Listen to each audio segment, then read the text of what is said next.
It is a common conception, and a tempting one, to expect that by taking up a certain type of charitable work, or even service to support a particular religion or spiritual path, one is practicing a form of karma yoga. All of these things may have enormous benefit in the outer world and may certainly be encouraged generally. As a stage away from purely self aggrandizing action that has no real benefits to others, it may also find a place in the maturing of the individual consciousness.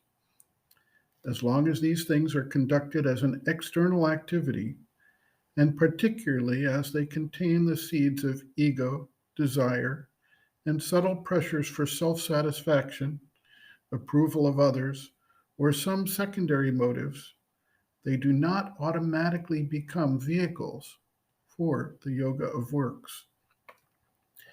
It is not the outer form of work that determines the yogic value, but the inner motivation, the dedication, the ego-less state of the inner being in the action. Once that inner state is set, the form of the outer work does not really matter. Simple acts, small deeds, can be a complete expression of the yogic dedication. Undertaking those actions that are directed by the divine through a state of oneness, the seeker finds liberation from the bondage of works and acts in a free, selfless, and devoted manner to carry out the work to be done.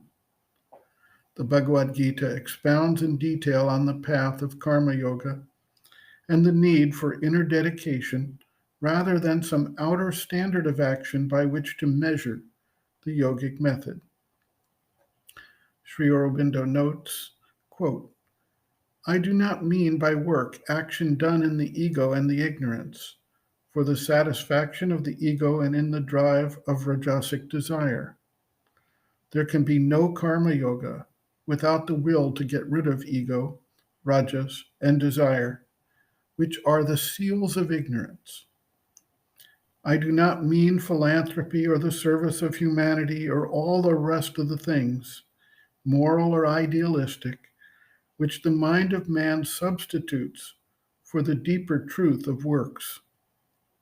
I mean by work action done for the divine and more in union with the divine, for the divine alone and nothing else.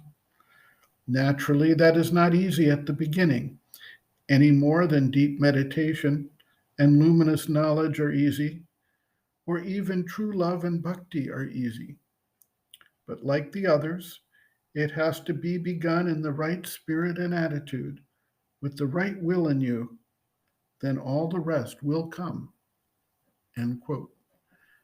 Reference, Sri Aurobindo and the Mother, Growing Within, The Psychology of Inner Development, Chapter 5, Growth of Consciousness, Means and Methods, pages 94 to 95.